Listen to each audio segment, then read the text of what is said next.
Welcome back, my gardening friends. Well, we continue the tour of my allotments on plot 3. I did plot 1 in a previous video, and I'm very happy with the progress that I've made whilst not filming so much. It's such a busy time of the year. I do like to share what I do, but it's just not been possible. So this is what I've been up to and how the plot is looking. So a lot of people use the goblet method and spread everything out, but I'm going vertical, and it does seem to be paying off. I do look after my fruit over the winter by mulching, feeding with log ashes, liquid nitrogen plant food, and it won't be long before we're starting the comfrey. Keeping on top of the weeding has been difficult, and I've done a little bit of pruning because we don't want to go sideways, so all the side shoots have been cut off to reveal some of the currants and fruit that we've got.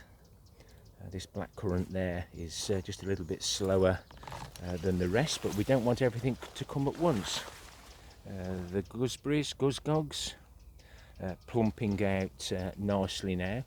I'll leave this on the floor, let the leaves drop off. If they are quite tender, the stems, because they are new, and then I'll clear it up at a later date. A little bit of aphid damage on some of these. It's not affecting the fruit, so I'm not going to do anything else with that. And then here's the summer fruiting in the fruit cage, because the birds do like the summer fruiting raspberries. I think it's because it's the first fruit of the year. They don't seem to bother with the autumn fruiting raspberries. It's probably because there's plenty of food about, and they just can't be arsed. But in here, at least, I'll get a good crop without having to share too many. I don't water these at all. They set their own roots, and this particular bush always seems to do well, and we will be taking the tops out. We don't want the tops, the fruit or branches going through the top, but there's quite a nice bit of fruit on there. And again, it's just encroaching a little bit into the path, but at least I can get by without covering myself with red berry juice. Oh gosh, that's embarrassing. These are all the black currant bushes. They come out quite easily. But keeping on top of the weeding, it's always best to do it when you see them. When I'm pottering about like today, doesn't matter if any compost mulch goes on the floor, because we'll harvest these wood chips in about 3 or 4 years' time.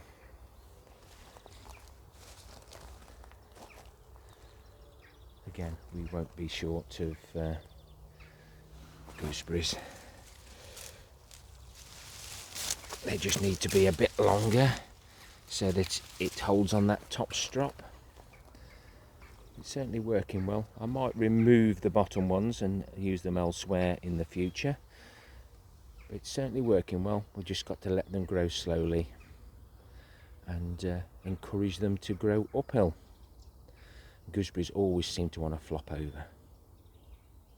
I'll keep the door shut during the summer fruiting months and locked, not as if the birds can undo the lock, but it's the two-legged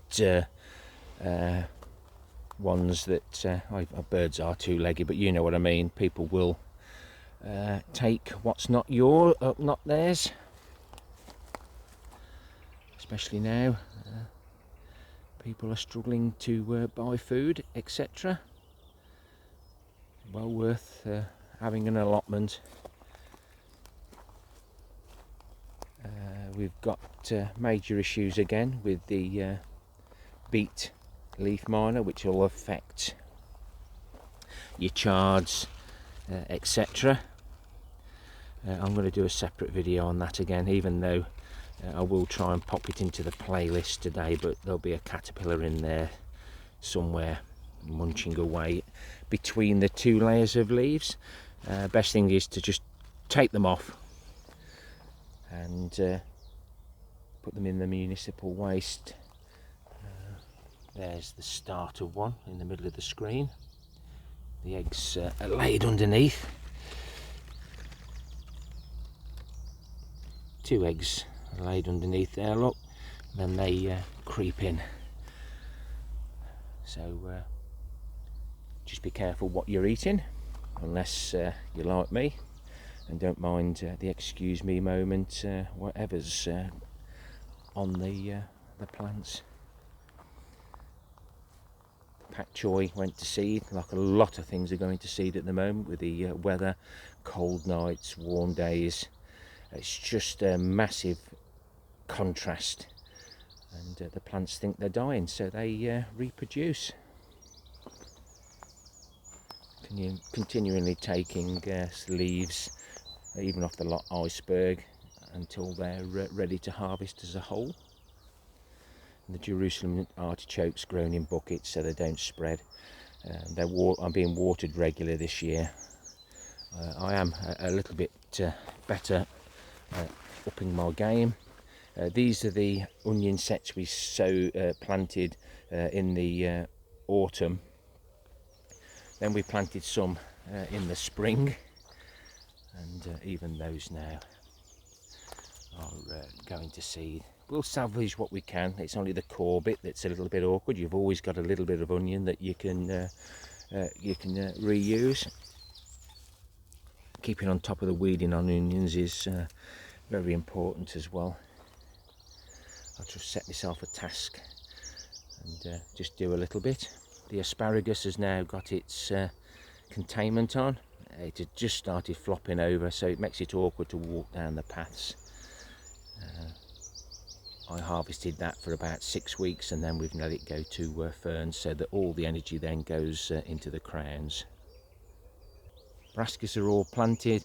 I've just draped this netting over. Hopefully don't get no winds. I've tried to hold it down, but I'm working on how best to get access to these areas.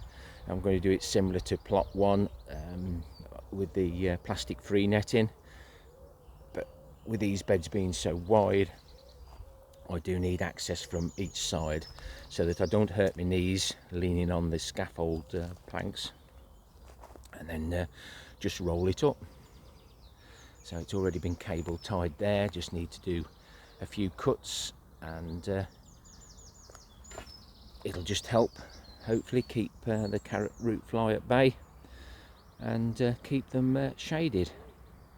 So we've got I think it's 9 Crispus F1 Brussels sprouts, and some Red Bull Brussels sprouts. Moving down to the broccoli, green magic, etc. The lampshades there will give the brassicas a little bit of support, and it's the moisture retention. It's still quite damp in there. Excuse the noise of the netting on my hat.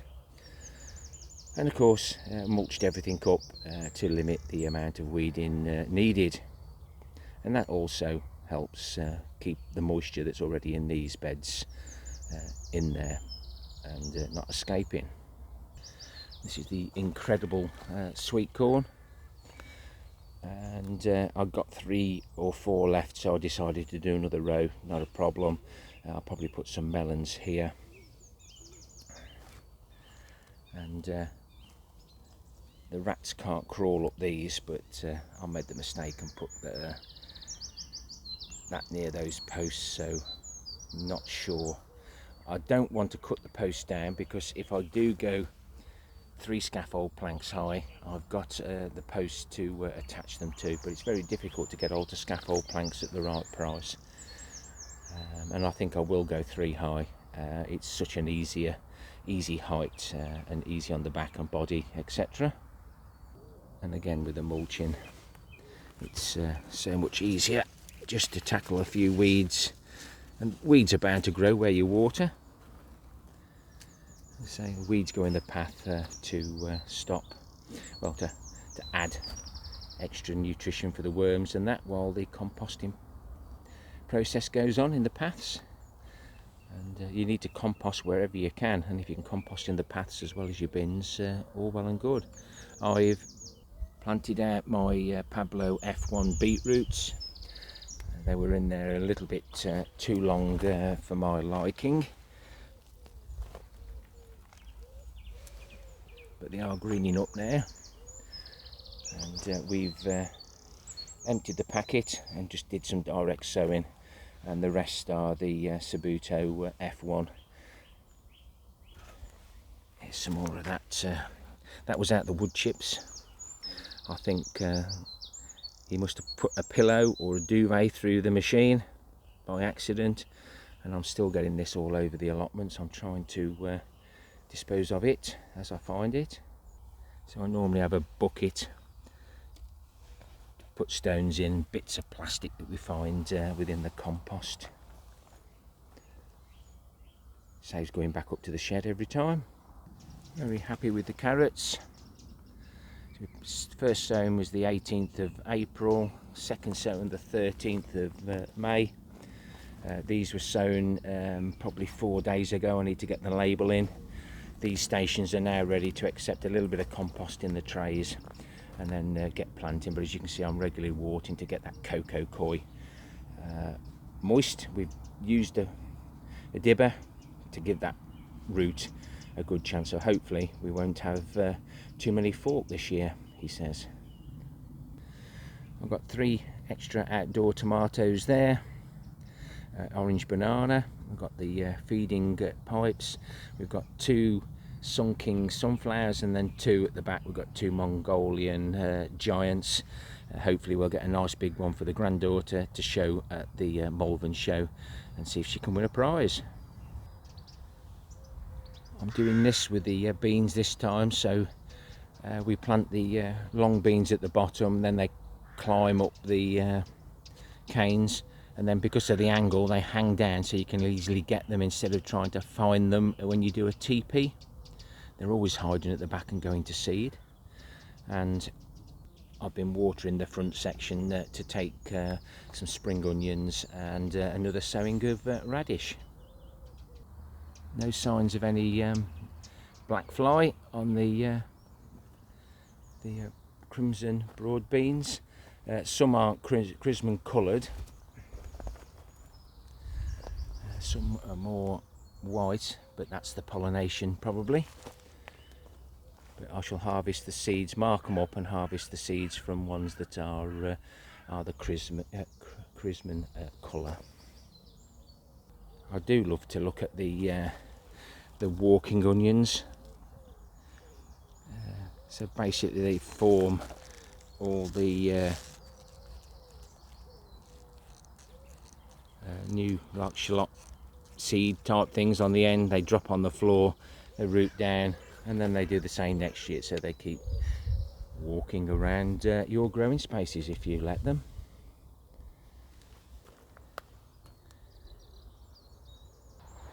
The yellow courgettes in, that's just there to help it with the wind, stop it going yellow like this one did. And you can see there how the water's just holding. And the red barren onions just started to go to seed as well. Not been a brilliant year for onions for me. So we have 6,800 litres in this setup around the polytunnel, and you can keep dibbing into this and dibbing into this because of the amount of barrels we've got. Those 4 barrels are still full, and they're all interconnected all the way up to the top there, so it's just an everlasting amount of water. I don't now have to pump the water from up there down to here halfway down the plot. Saves me so much time. Still got this bed to do, but no urgency at the moment. And the parsnips looking really good, been thinned out. it doesn't hurt just to keep pulling them. While you're pulling weeds like that, it's just so much easier than when they get too big.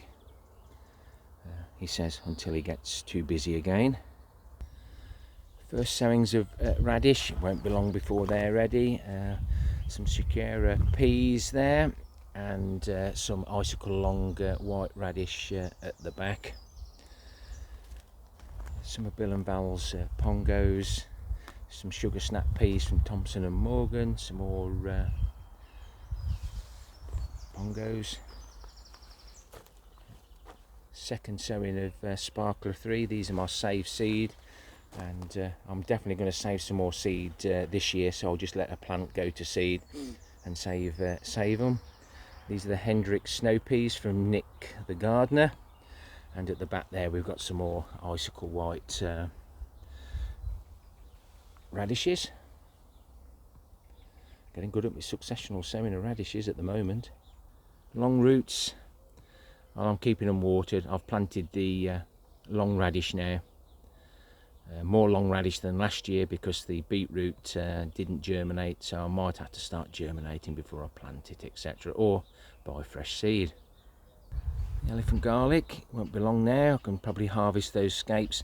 I'm not sure whether it's these that do the loop or the red Russian, but if anybody knows if elephant garlic does loop round, they go all the way around. That tells you that the garlic's ready, but they're just dying back now a little bit. Gourmet shallots, some of them are going to seed. These are my remaining plants. I'm in a good place now, so these aren't desperate to get out, but they're hardening off nicely. Some spare tomatoes there if we have a failure. Nice empty bed there. A lovely gourmet shallot show of seed. We'll definitely save some seed off those and grow my own. Loving these carrot boxes. There's a wick running into the bottom of these. It's not using much water at all. They take whatever water they need. So we've got a nice successional sowing, and we use some old seed up, so we've got sparse germination on some of them, and we've replanted with some seed that we know is good. Just water it just to get it going, and then eventually the roots will get down to where the moisture is. Couldn't help myself because all my gourmet shallots were going to seed. They're only 34 for 12 sets. Not sure whether I'll be too late or not, but just couldn't help myself. And the long beans, not brilliant germination, but what we'll do, we'll just sow some directly into the ground, and we'll put some of the mint leaves around them to stop the mice finding them, he says, hopefully. Well, these are the bins that I store some of my materials in. The cocoa koi there, and I've over the last 2 or 3 years I've never had to delve into that, but we've got some really some extra raised beds. I've still got one more bed to build, but the materials are going down quite quickly now, but at least I've got them to use, and these are all free. There's the leaf mould. Wow. I had a bit of a clear out, stacked all my wood there, but no, I've been a good boy. The chair looks a little bit lonesome there, it needs somebody to sit in it. They're the silver skin onions. A few have just gone a little bit flippy floppy, but overall I'm happy with those at the moment. Wildlife area under the long roots. Just need some of that blanket weed, or should we say weed, taking out. There's something growing there that shouldn't be. Looks like some sort of fruit bush or whatever. I found time to add to the polytunnel build by putting the Enviromesh over the windows. And of course, if it gets too cold, we can always just slide the panels over. That was a really good idea. That was given to me by one of my viewers, because I do it exactly the same there. So why did I even think about putting opening windows there when all I've got to do is just slide them open if they don't get jammed. Always does it on camera, don't it, guys? We're all planted up, and very impressed. I got these for nothing. We're going to a skip, and amazed how well the wick system works on those. And we've got some iceberg red lettuce there, growing really well, enjoying it in the polytunnel. I've got giant vegetables up the middle, and the giant karobi. This is my best one, and I'm hoping that it will throw out more and more side shoots. And as you can see, we've even got beet leaf miner in here, so just need to find the grubs and give them a little squeeze to say that I love them. Don't want to cut these leaves off, but you see there, look how it's affected under the leaves. What you don't want, those grubs. There he is there, look. Oh, he's dropped off my finger. But you can see all the eggs. So they're fresh eggs. I need to get round them. I need to do that. That's another priority job. And another sowing of radish. Just coming up there nicely. Some more pongos there, and then a massive mixture of cucumbers, etc. A couple of Bill and Val's Minnesota melons there, and some I think it's baby ruby fresh baby chard along here. Yeah, I'll grow quite a bit, because the bigger leaves I just put in the compost bin and then just keep taking the small ones. A great addition to my lunchbox. I've put this mesh over the melons and cucumbers for them to climb up. That was in a skip many years ago. It's a construction type material that they use in the highways. And those tanks are still full. That one's still got plenty of water in, so hopefully we'll last the summer, even if we don't get no more rain. There's a secret raffle going on or coming on. I've filmed some. They'll be posted after this one, so you'll just need to check out the description to see what you've got to do on the secret raffle with the reviews that I've got coming up later on in the week. Thumbs up, thumbs down for the interaction. Please leave me a comment, join in with the comments, and why not consider subscribing to see what else I get up to now and in the future. Happy gardening to you all. Till next time, my friends. Ta-ra for now.